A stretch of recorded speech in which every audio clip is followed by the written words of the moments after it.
Cristo. Amém.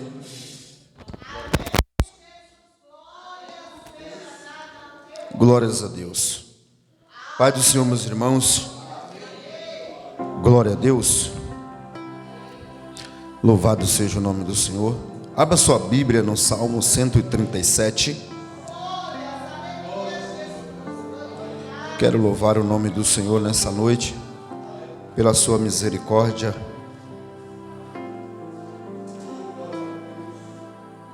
Que está sobre a nossa vida. Salmo de número 137. Alguém já leu o Salmo 136 completo? 136. Davi dedica 26 versículos apenas à misericórdia de Deus. Vamos ler o 137, amém? Salmo conhecido, tema de muitas mensagens. Salmo 137 está escrito assim: às margens dos rios da Babilônia, nós nos assentávamos e chorávamos, lembrando-nos de Sião. Nos salgueiros que lá havia, pendurávamos as nossas harpas, pois aqueles que nos levaram cativo nos pediam canções, e os nossos opressores que fôssemos alegres, dizendo: entoai-nos algum dos cânticos de Sião. Como, porém, haveríamos de entoar o cântico do Senhor em terra estranha? Se eu de ti me esquecer, ó Jerusalém, que se resseque a minha mão direita. Apegue-se minha língua ao paladar, se me não lembrar de ti. Se não preferi eu Jerusalém, a minha maior alegria, contra os filhos de Edom, lembra-te, Senhor, do dia de Jerusalém, pois diziam: arrasai-a, arrasai-a, até aos fundamentos. Filha da Babilônia, que hás de ser destruída. Feliz aquele que te deu pago do mal que nos fizeste. Feliz aquele que pegar teus filhos e esmagá-los contra a pedra. Amém? Glórias a Deus. Pode se assentar. Louvado seja o nome do Senhor. Meus irmãos,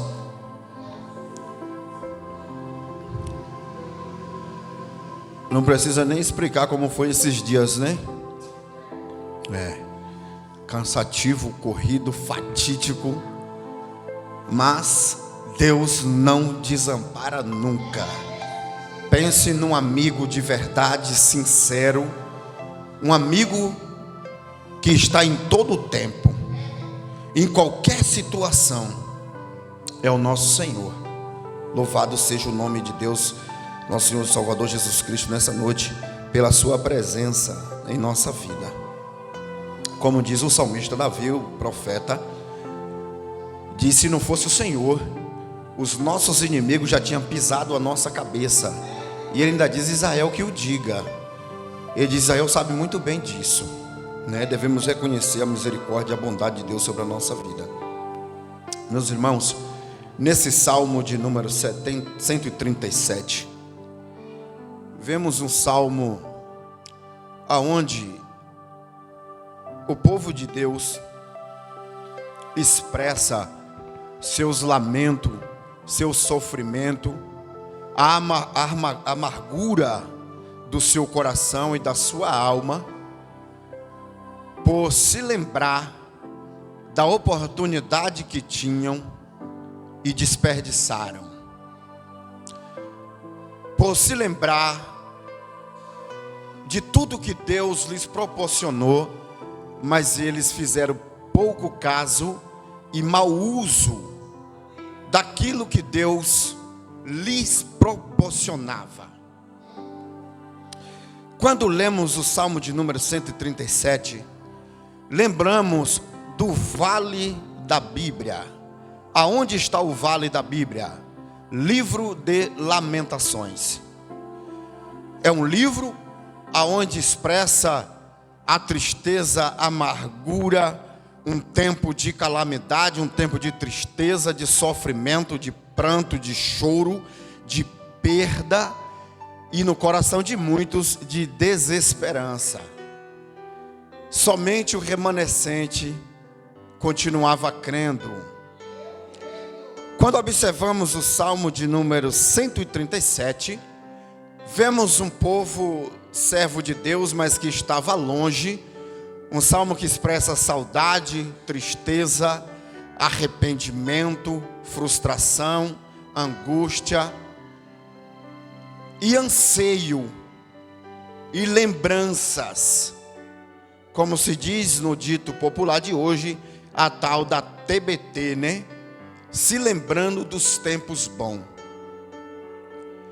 Quando lemos o Salmo de número 137, devemos nos recordar na história que o livro dos Salmos, tido como inário de Israel, composto aí por Salomão, Davi, os filhos de Asaf, os filhos de Corá, também por Moisés, Etã. Os Salmos, ele vai contar a história de aproximadamente 900 anos da história de Israel, pois ele fala primeiramente de coisas celestiais, espirituais, coisas do reino de Deus, e também dos feitos e das coisas terrenas, que se refere à história do povo de Deus. Lendo o Salmo de número 137, vemos um salmo pós-exílio babilônico, aonde eles expressavam o cântico de quando ele se encontrava cativo, visto que eles foram cativos, não porque Deus tem prazer em torturar ou ver alguém sofrendo, não porque o nosso Deus é um Deus tirano, malvado, que se alegra em ver alguém sofrendo na mão dos seus inimigos. Não, senhor, não, senhora.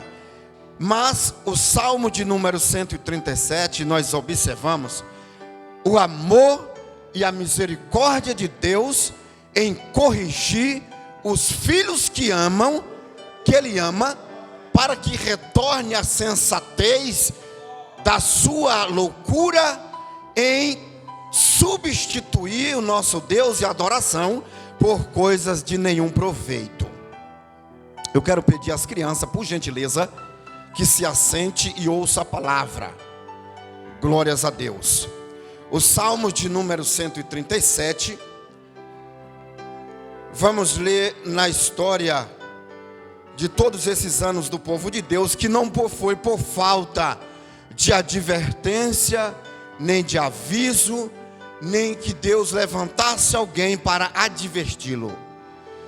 Pois quando o Senhor levanta profeta, quando Deus levanta ministros, quando Deus levanta atalaias no meio do seu povo para exortar e falar, a Escritura diz que o Senhor corrige ao filho que ama e açoita todo aquele que Ele recebe como filho. Na carta aos Hebreus ele vai descrever dizendo: se já estáis sem repreensão, já não se considere filho, mas um bastardo. Louvado seja o nome do Senhor da glória. E assim lemos no capítulo 1 do profeta Isaías, aonde o Senhor vai condenar, vai repudiar e vai rejeitar o culto hipócrita da nação de Israel. Pois ele se apresentava diante de Deus com cânticos, ele fazia os seus sacrifícios, levava as suas ofertas, mas o Senhor disse: quem vos requereu o só pisar nos meus átrios, ainda mais trazer sacrifício e profanar a minha santidade? E diz o Senhor: por isso eu os tenho rejeitado. Aí ele diz: Isaías, ele se aproxima de mim com os seus lábios e sua boca, mas os seus corações estão longe da minha presença. Ele diz também para o profeta Malaquias, dizendo: eles trazem o sacrifício coxo, eles trazem o sacrifício cego, eles trazem o sacrifício aleijado, e quer me apresentar e ainda dizer: mas por que que o Senhor não está aceitando o meu culto? Por que que o Senhor está rejeitando a minha oferta? Por que que o Senhor está rejeitando o meu sacrifício? Mas o Senhor diz: pega aquilo que tu me oferece e oferece para o governador, para ver se ele te aceita. Pega aquele tempo que tu tem para mim e oferece para o rei, para ver se ele aceita. Pega a tua oferta que tu me dá e oferece para eles, para ver se eles vão te receber na sua presença. Quando Deus chama Isaías e declara, e faz essas declarações, o Senhor está dizendo: olha, não basta abrir a boca, não quero alguém na minha presença apenas de palavra, porque se não tiver com o coração íntegro, sincero, de corpo e alma, eu o rejeitarei e não receberei o seu culto. Por isso ele disse: para louvado seja Deus para Abel e também para Caim, e diz o Senhor que atentou ele para Abel e para a sua oferta. Atentou o Senhor para Caim e para a sua oferta. Deus não está interessado, ou não é comprado nem vendido por aquilo que oferecemos a Ele, mas primeiro Ele olha para dentro de mim, Ele esquadrinha o nosso coração, os nossos pensamentos, e vê e diz assim: vê se você está sendo o sacrifício que eu quero que seja oferecido. Com Deus ninguém barganha, ninguém compra o seu favor, ninguém compra a sua misericórdia, mas é dado de graça a todos que sinceramente o buscam de todo o coração. Quando, antes do cativeiro, deles ir parar dentro, de ser subjugado pelos seus inimigos, Deus levantou profeta nas gerações e nas épocas para dizer: olha, vocês têm deixado de servir ao Deus verdadeiro para pôr a confiança em deuses que não é Deus coisa nenhuma. Tem colocado pedra, pau, ouro, prata, feno e barro e confiado nessas coisas. Tem buscado recurso no Egito, na Etiópia, como na mensagem passada, e se Deus me permitir, farei aplicações dela hoje. Louvado seja o nome do Senhor da glória. Quando vemos a descrição do profeta Daniel falando para Beltesazar, ele diz: tu ganhou uma vitória e fez uma festa. Oh glória! Aí tu deu louvor ao ouro, deu louvor à prata, adoração à pedra, adoração ao ferro, adoração à madeira e adoração ao barro. Mas ao Deus em cujas mãos está a tua vida, tu não adorou. Aí disse Beltesazar: que loucura é essa?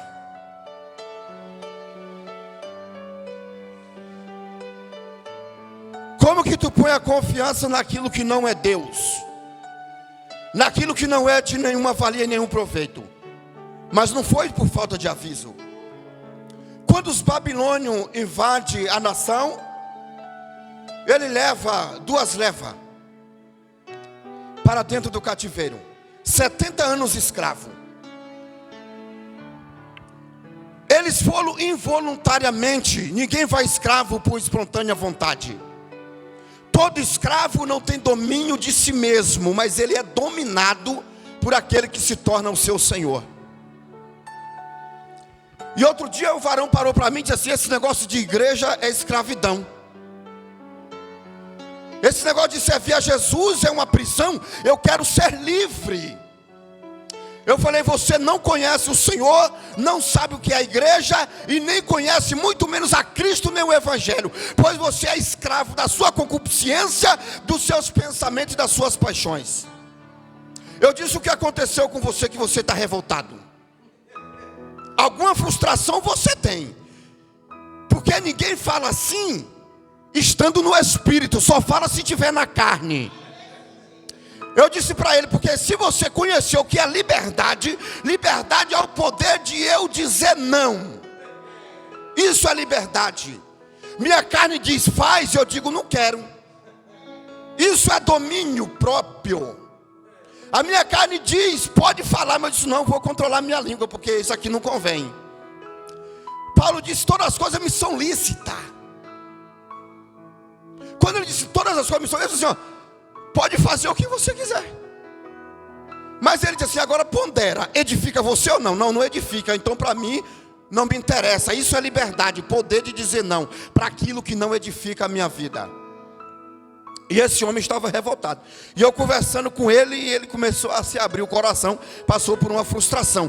Todo aquele que age desta maneira está frustrado com alguma coisa, porque não conheceu a verdadeira liberdade.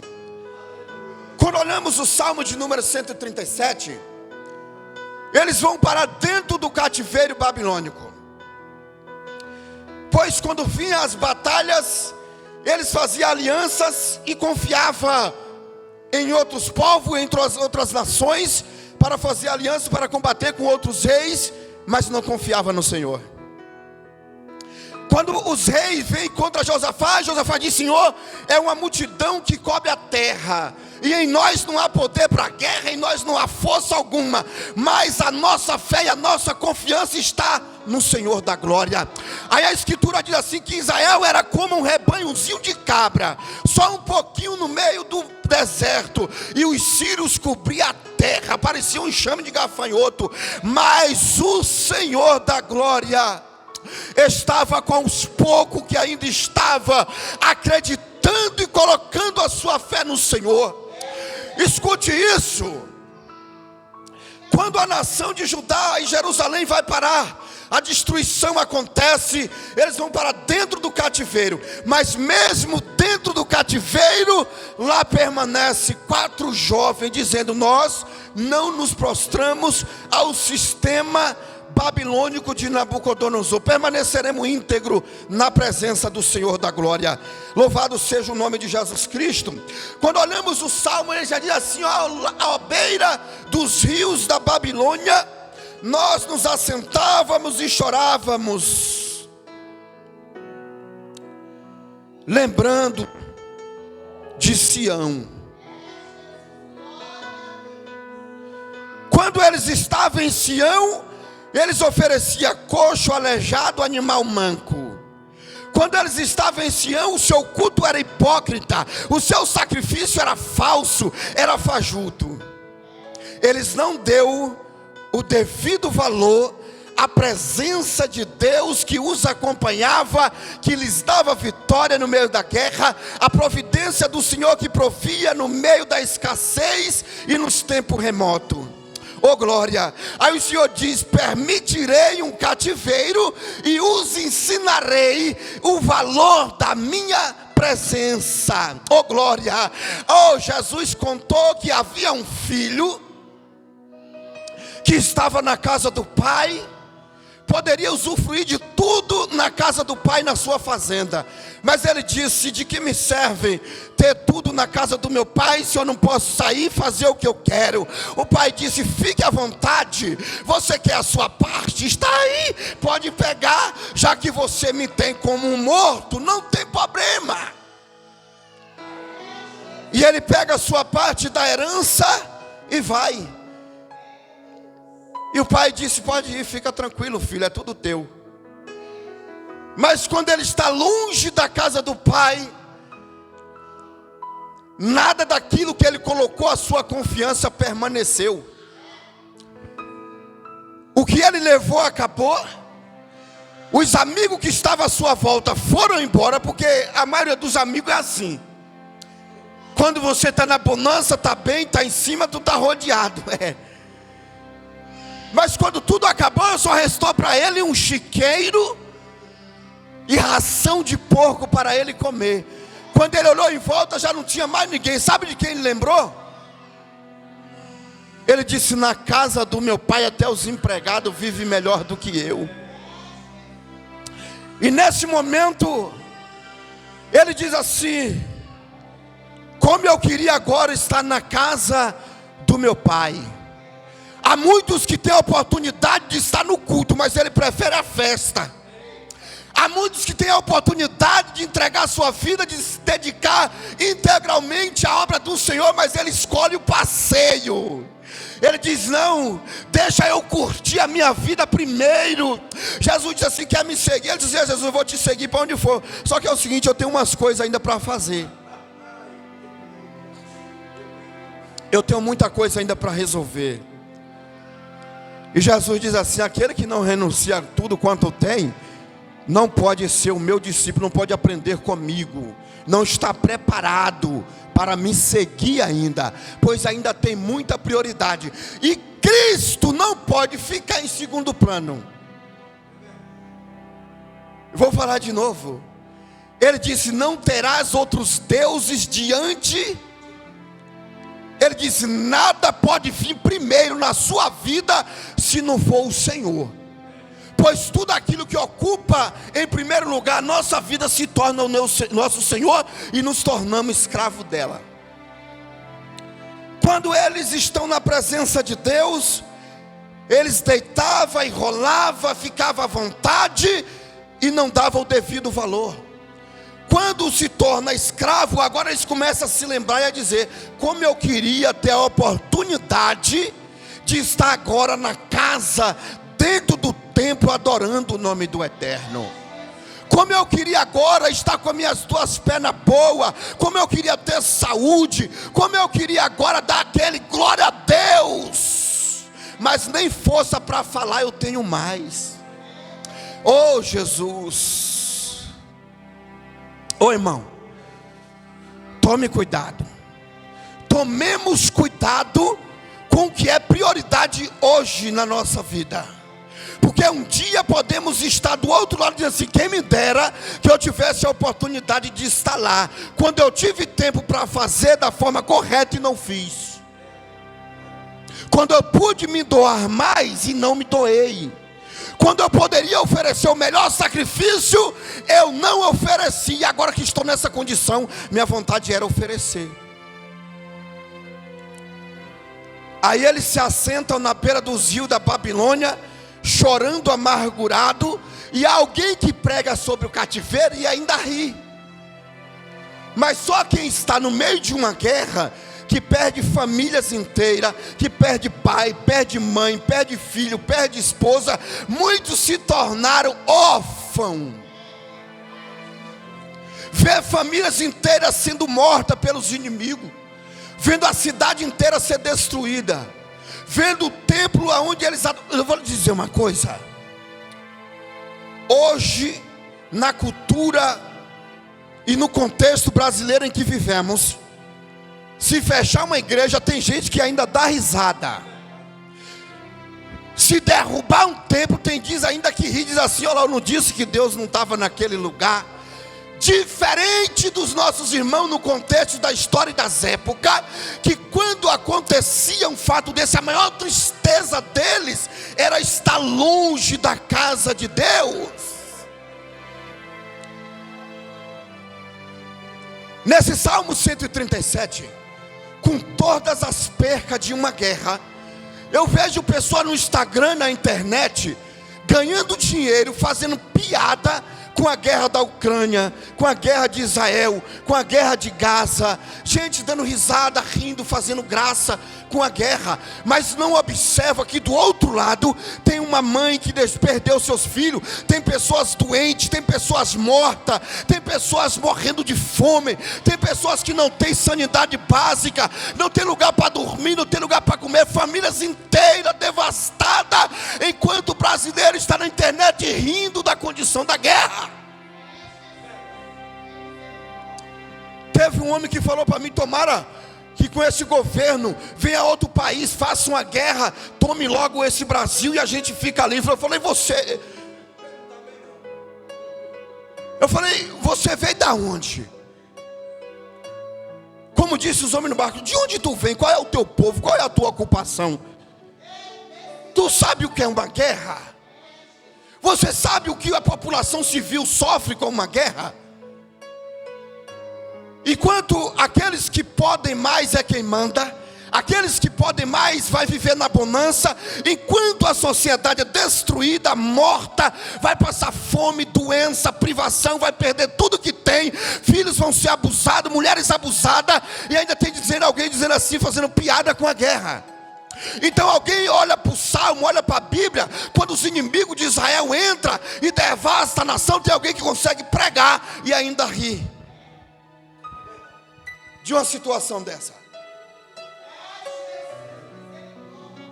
Ele se assentava na beira dos rios da Babilônia e chorava, e se lamentava pela amargura que eles estavam vivendo, porque teve a chance e desperdiçou a oportunidade. E agora eles estão lá se lamentando. E agora ele diz: o que resta para nós agora é pendurar nossas harpas, porque nem desejo de cantar nós temos, porque nos nossos lábios não vem nenhum louvor, não vem nenhum cântico. Nós perdemos até, ó glória, o espírito para compor algum hino para Deus. Alguém que só chora, não tem desejo de se levantar, porque diz que estava sentado na beira do rio, e o que vinha neles era apenas lembrança dos tempos passados. Percebe-se uma tristeza profunda e uma depressão na vida deles, porque nem desejo de cantar eles tinham mais.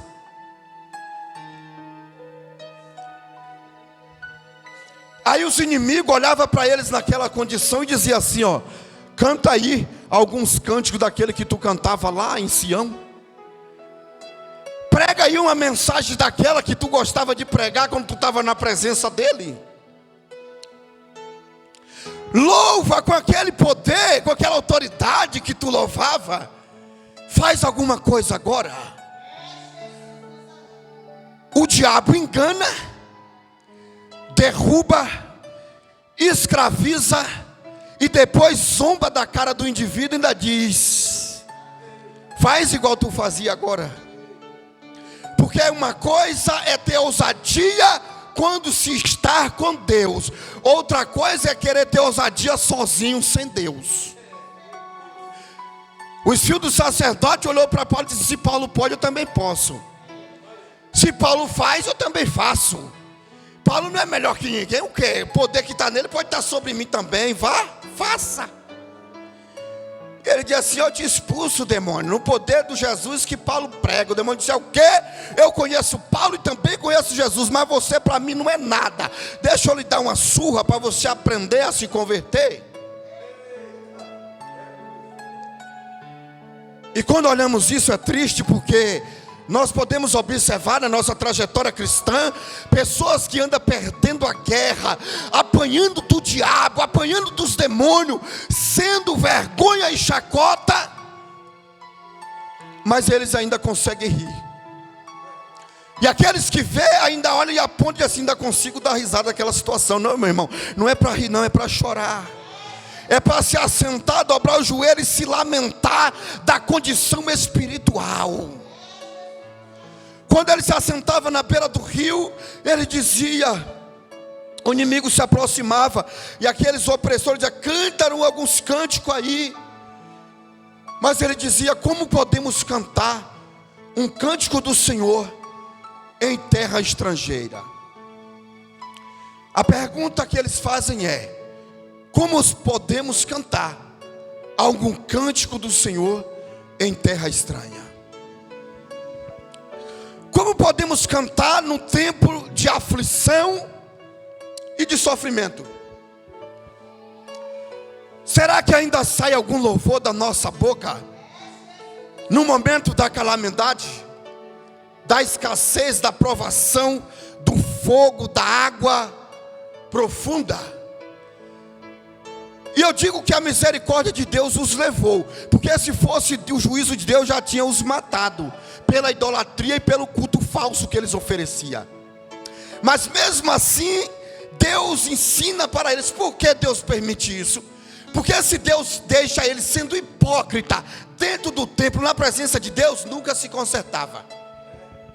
Então, para eles entender que eles estavam ali na terra santa em Sião, mas estava longe de Deus, Deus disse assim: eu preciso levar eles para longe, para que eles entendam e percebam o quanto eles estão longe de mim e não estão percebendo. E isso é muito triste, porque no momento que estamos achando que estamos tão próximo de Deus e não estamos, Deus diz: eu preciso criar uma situação para que os olhos dele, para que os olhos dela se abram, porque ele está pensando que está fazendo muita coisa, está achando que está me oferecendo muita coisa, está pensando que está muito aprovado, quando na verdade não está. Então eu preciso criar essa situação para que essa pessoa acorde, perceba o que está fazendo, e isso se chama misericórdia, a vara da correção, o chicote da disciplina, para que o filho recobre a sensatez novamente.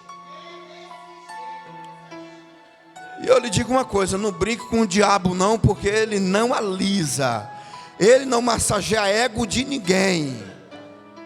Ele engana, faz o homem confiar em si mesmo, faz o homem confiar no ouro, na prata, no bronze, na madeira, no ferro e também no barro, que é o próprio homem. E aí depois ele sai fora e deixa o camarada na lama, dizendo: cante agora, prega agora, faça alguma coisa agora. Oh glória, louvado seja o nome do Senhor. Mas ele se pergunta: como é que a gente vai cantar estando em terra estrangeira? Quando olhamos esses salmos,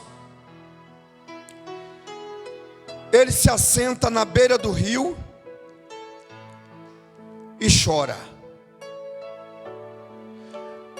No salgueiro eles penduravam a harpa.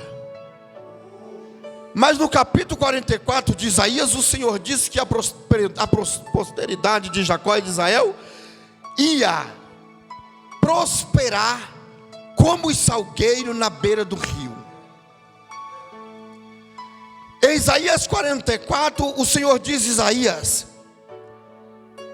nesse cativeiro,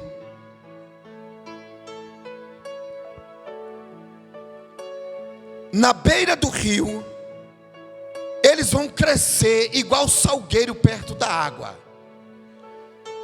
Existe aproximadamente 420 tipos de salgueiro. E o salgueiro era uma planta medicinal para curar a febre, a dor, a enfermidade e aliviar. Então, quando o Senhor diz que o salgueiro na beira da água, ele brota, ele cresce. Quando o Senhor fala dessa forma, ainda em Isaías 44, ele diz que por causa da condição deles, ele seria cortado e deixado só o toco. E do toco ia nascer um renovo. E a partir desse renovo, ia haver crescimento exponencial do povo de Deus. Quando ele diz na beira do rio nós nos assentávamos, eles não percebiam que essa profecia que Isaías falou estava se cumprindo no meio de um cativeiro. Dentro de um cativeiro, a profecia que Isaías falou estava acontecendo sem eles perceber. Aí ele chega bem no salgueiro, na planta medicinal, e pendura a sua harpa. Mas eu fiquei pensando, falei: Senhor, se alguém já está sem esperança, o primeiro passo dele era quebrar a harpa revoltado, dizendo: quer saber, eu não vou cantar mais, eu não quero mais saber desse negócio de compor hinos a Deus, porque se eu estou nessa condição, eu não tenho mais esperança de sair daqui, de me levantar, ou de receber alguma oportunidade do Senhor mais uma vez. Então o que me resta é quebrar a harpa. Visto que a harpa também, quando Davi toca para Saul, no primeiro livro de Samuel, trazia um alívio na sua alma contra os espíritos que o atormentavam.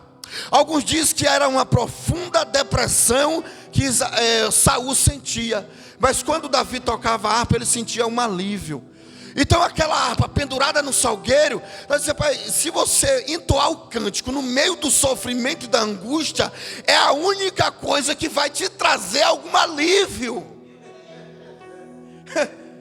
Não vai ser, oh glória, o lamento, não vai ser a murmuração, não vai ser a revolta, vou quebrar minha harpa, vou destruir o meu cântico, não. Aí eles espendurou no salgueiro, oh glória. Quando eles espenduram no salgueiro, eu acredito que perto do salgueiro eles se sentam e ficam olhando para a harpa, dizendo assim: oh Deus, eu não posso me esquecer do cântico que ainda havia na minha boca.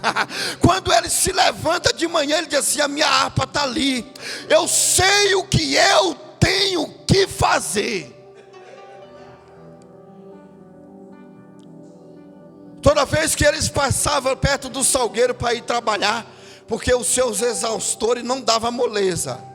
Por isso o Salmo diz que quem é aquele que vai andando e chorando, semeando a preciosa semente, voltará ainda colhendo os seus molhos. No Salmo 42 dos filhos de Corá também ele diz: como a coça anseia pelas águas, assim a minha alma anseia por Deus. Louvado seja o nome do Senhor.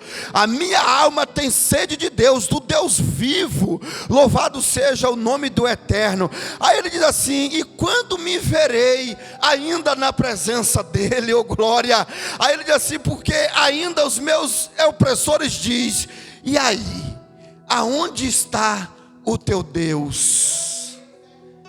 Pois no momento da aflição e da angústia, até mesmo a nossa alma começa a dizer coisas que o nosso espírito diz assim: mas peraí, alma, que conversa é essa? Aí Davi, quando conversa com a alma, ele diz assim: oh, isso aí é a minha aflição que está falando essas coisas. Porque a aflição também fala, a angústia, o sofrimento também fala. E fica dizendo assim: mas cadê o teu Deus agora? Te abandonou por acaso? Cadê o teu Deus? Quando Cristo estava na cruz, alguém passava e dizia: oh, Jesus confiou em Deus, agora pede ajuda, que Ele venha te salvar agora. A aflição grita na nossa alma e diz assim: me mostra o poder do teu Deus. E quando eles olhavam para a harpa, ele dizia todo dia, dizendo assim: Paulo, ó, eita glória, eu sei o que eu tenho que fazer. E por que não faz?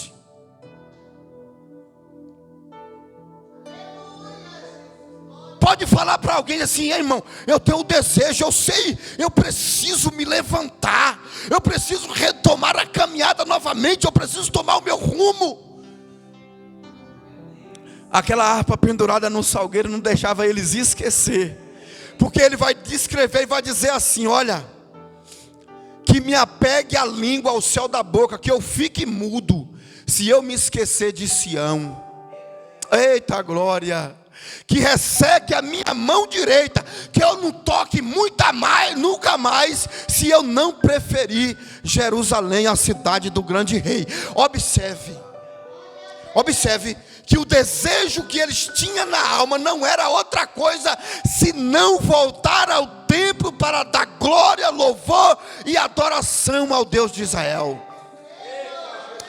Observe que mesmo no cativeiro, ele não dizia assim: eu perdi as minhas fazendas, os babilônios agora estão ocupando as minhas terras, tomaram o meu gado, a minha plantação. Nem mesmo da sua família ele se lembrava. Ele só dizia assim: eu só amo Jerusalém, oh glória, eu só amo Sião, a terra que o Senhor estabeleceu, aonde está a sua glória. Eles perceberam que o Senhor não estava, oh glória, com a sua glória manifestada na Babilônia, mas em Sião. Mas o Senhor estava lá dizendo assim: ei, mais uma vez Isaías, eles vão retornar para Sião, para voltar à adoração verdadeira. Louvado seja o nome do Senhor da glória. Dentro do cativeiro, Deus não permitiu que eles ficassem sozinhos. Por isso o Salmo 136 primeiramente descreve a misericórdia. Depois o Salmo 137 descreve o motivo que eles foram levados, descreve a falta que ele sentia, e depois o pago que Deus ia dar para os inimigos que fez isso com eles. O que nos resta para esse Deus senão adorá-lo? E vemos a mão de Deus trabalhando lá do alto sobre toda essa situação. Agora observa, no cativeiro, quando eles é levado, ele aprende a falar outros idiomas. Quando eles voltam, não existe templo. Eles dizem, vamos criar uma sinagoga, mas vamos adorar. Quando eles voltam do cativeiro, dizem, não, nós voltamos, já aprendemos outros idiomas. Vamos traduzir todo o Antigo Testamento, canonizar. Vamos traduzir para outras línguas. Então o cativeiro serviu para alguma coisa. E assim o nome do Senhor foi glorificado entre outros povos. Eita glória, louvado seja o nome. Ó, escute, porque aquele que não louva o Senhor entre povos estranhos, de espontânea e livre vontade, Deus diz, até no cativeiro eu te faço ir para chegar lá, tu testemunhar o meu nome. Ah, Jesus não quer de boa vontade, não. Não quer ir por espontânea vontade, não quer abrir a boca, não quer me servir com integridade, verdade, sinceridade, inteireza de coração, que espontânea vontade. O cativeiro faz a gente adorar e chorar e dizer como meu desejo está. O choro deles demonstrava, evangelista Alisson, o arrependimento que ele sentia, dizendo como eu pude ser tão ignorante. Porque Asaf estava na casa de Deus tocando lá os instrumentos e dizia assim, meu Deus, por que o ímpio prospera e eu passo a luta terrível? Senhor, como pode eu lavar minha mão na inocência, enquanto os arrogantes crescem, os olhos deles falta saltar da gordura de tanto orgulho.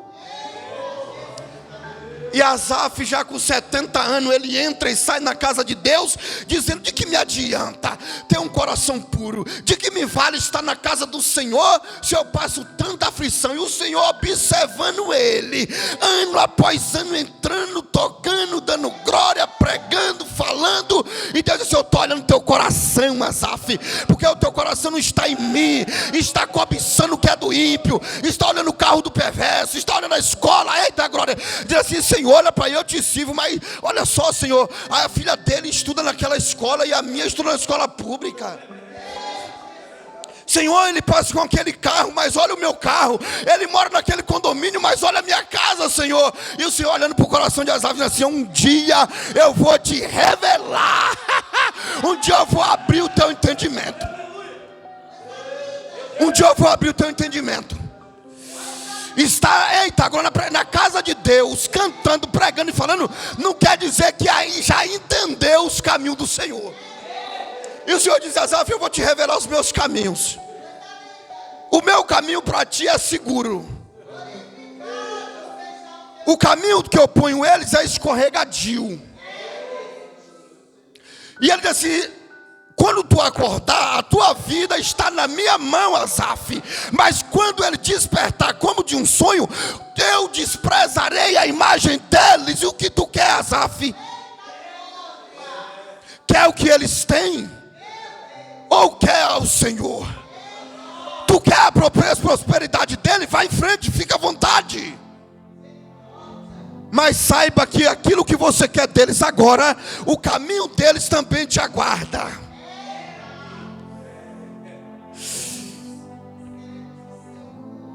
Oh Deus, abre o entendimento, Senhor, em nome de Jesus Cristo. Meu Deus, mostra-nos a tua glória, os teus caminhos. Oh, eita glória, olha o que o profeta Davi diz. O Senhor, é Davi que diz, tem o seu caminho na tormenta. É assim? Se Deus diz assim, vou mandar um pouquinho na tormenta comigo, você tem coragem de ir ou não vai? Hã? E Arão disse, eis que vem o Senhor e não guarda silêncio, e diante dele vem um fogo devorador, e não vai ficar nem raiz nem ramo que não vai ser queimado.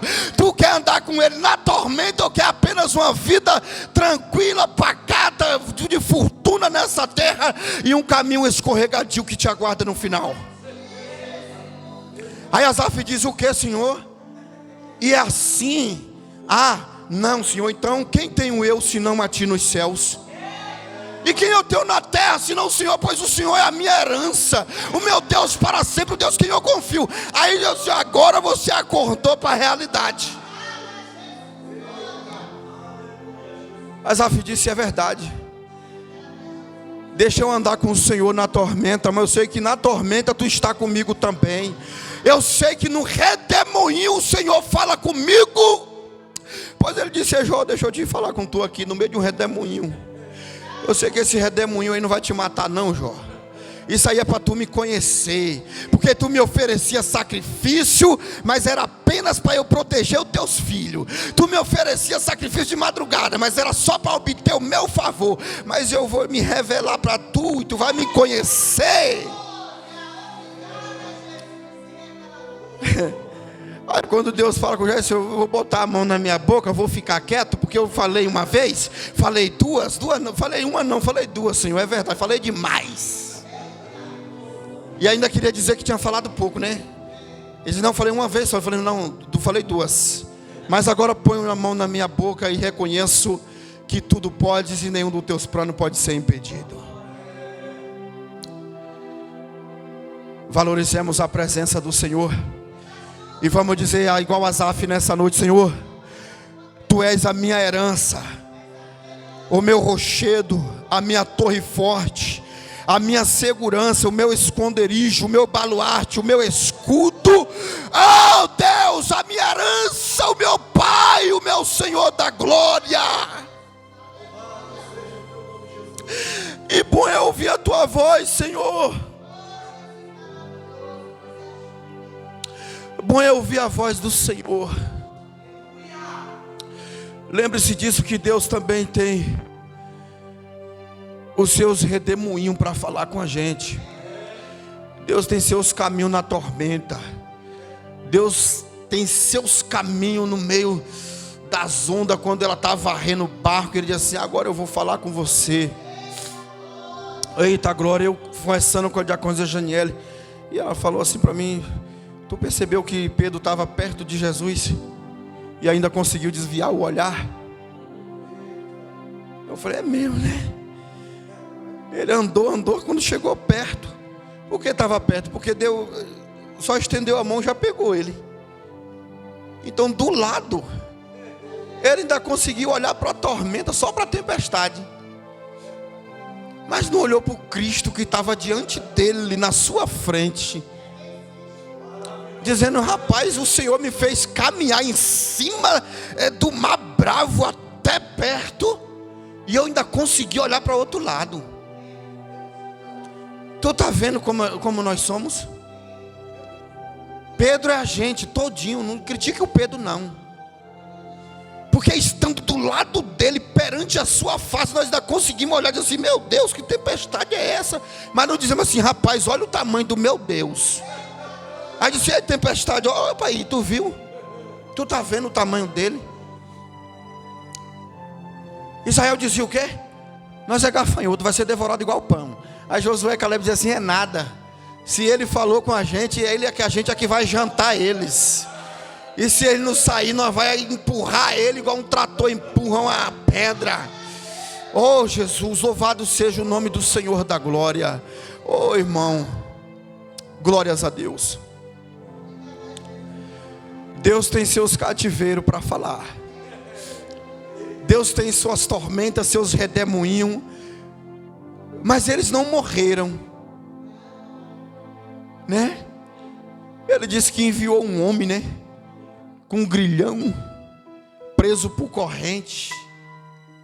José enviou um homem assim, manietado, parecendo um bicho brabo. O José nem reagia. Deus tem suas maneiras de falar, irmã. E devemos olhar no meio dessa tormenta e dizer assim: meu Deus, deixa eu ouvir a tua voz nesse momento. Porque a tormenta, ela faz um barulho para a gente não ouvir a voz de Deus. Aí quando a gente não ouve a voz de Deus, diz assim: rapaz, a tempestade está sendo maior do que ele. Aí o discípulo disse: como? Senhor, tu vai deixar a gente ser destruído? Mas ele não, ele disse assim: ó tempestade, olha quem está deitado aqui, tranquilo. Quem era mais poderoso, a tempestade ou aquele que estava tranquilo no meio da tempestade? Porque aquele que está desesperado mostra fraqueza, né? A tempestade acabando com tudo. E alguém está lá tranquilo no meio dela. Isso aí não é nada não. Se eu falar, ela quieta. Se eu me levantar daqui, ela apazigua na hora.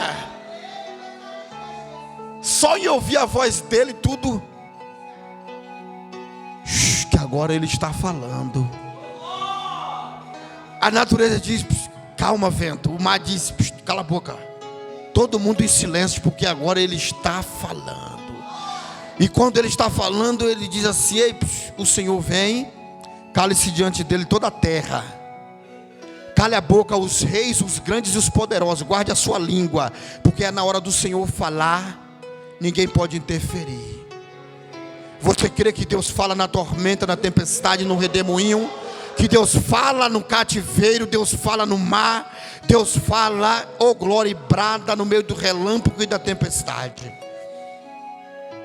E alguém olha e diz: meu Deus, quanta luta, quanta prova.